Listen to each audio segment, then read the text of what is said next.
θα βάλω. Ξεκινάει την άλλη μέρα, να και πάρει αγγλία. Από το τζολιά, από το τζολιά. Δρόμο παίρνει και δρομάκι και πηγαίνει το ποταμάκι. Ξέρει τη δουλειά, ξέρει τη δουλειά. Τον τζολιά μας το λέει, βρίσκει στα βουνά και ταράζει τον αφέτη το μακαρονά. Αυτιανό, θα τρελαθώ με την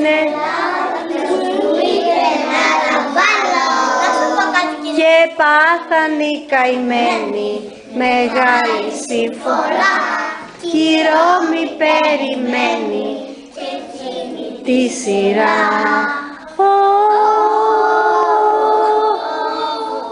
Μπράβο! Χειροκρότημα! Συγχαρητήρια! 2-3. Η Ελλάδα ποτέ δεν πεθαίνει, δεν διστάζει. 3.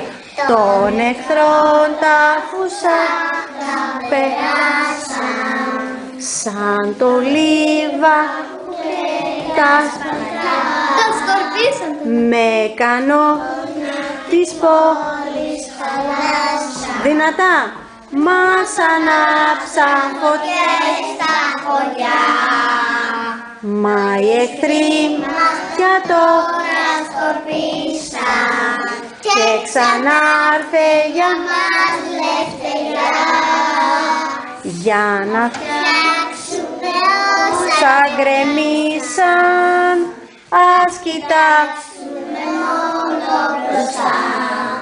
Η Ελλάδα ποτέ δεν πεθαίνει, δεν της πιάζει φοβέρα καμιά.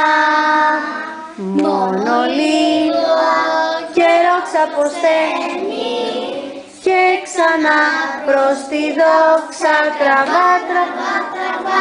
Και ξανά προς τη δόξα τραβά. Μπράβο, χειροκρότημα! Θα το πούμε. Θα το πούμε και το λιοντάρι, βέβαια.